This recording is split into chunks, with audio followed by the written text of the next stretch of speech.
ஏன் முதலாளி, திடீர்னு ஒரு பொண்ணு இந்த வீட்டுக்குள்ள புகுந்து இந்த வீட்டுக்கு நான் தான் சொந்தக்காரின்னு சொல்லுது. அதை கேட்டுக்கிட்டு நீங்களும் பொத்திக்கிட்டு இருக்கிறீங்க. உண்மையில சொல்லுங்க, இந்த வீடு யாருது?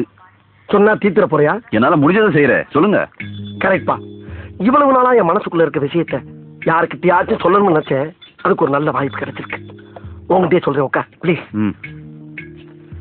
கணபதி ஐயர்னு இருந்தாரு. 2 பேரா? ஒரு ஆளுதான்ப்பா. அவர்கிட்ட எங்க அக்கா காமாட்சி ரொம்ப நாளா வேலை பார்த்துக்கிட்டா. அப்படி வேலை பார்த்துக்கிட்ட எங்க அக்கால அந்த ஆளு ரொம்ப நாளா வச்சிருக்காருன்னு ஊருக்குள்ள ஒரு புரளி.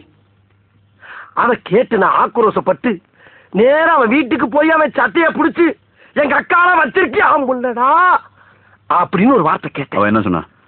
அவன் சிம்பிளா ஒரு பதில் சொன்னான். என்ன? உங்க அக்காவை நான் வச்சுக்கிறேன், என் பேக்கரியை வேணா நீ வச்சுக்க. அதுக்கு நீ என்ன சொன்ன? பட் அந்த டீலிங் எனக்கு ரொம்ப பிடிச்சிருந்துச்சு, ஒத்துக்கிட்டேன். என்னாச்சு? இல்ல, நீயே இவ்வளவு கேவலமா இருக்கேன்னு சொல்ல வர்ற, ஒத்துக்கிறேன். ஆனா எங்க அக்கா அப்படி இல்ல. கிளி மூக்கு, எலும்பு சம்பள கலர், சுண்டி விட்டா ரத்தம் வரும். மொத்தத்துல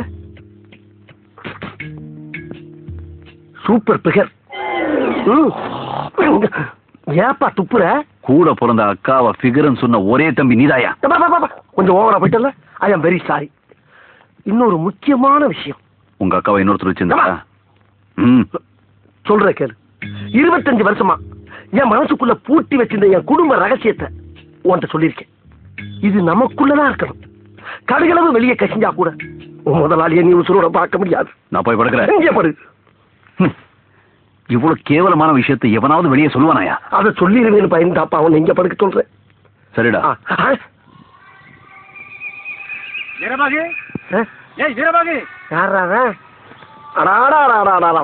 பேக்கரியை டெவலப் பண்ணது போதும் பண்ணு வேணும் வெண்ணெய் வேணும்னு உசுர வாங்குறாங்க ஐயா.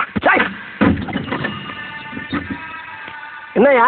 உங்ககிட்ட ஒரு மேட்ரு பேசணுமே. என்ன மேட்ரு? உங்க அக்கால ஐயர் கூட அனுப்பிட்டுல நீ பேக்கரி வாங்கிருக்கியா?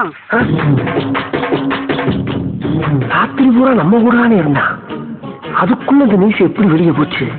உண்டா இல்லையான்னு சொல்லு, எனக்கு 1000 வேலை இருக்குல்ல. வேலை விட்டுட்டு வந்து விசாரிக்கிற விஷயமா அது?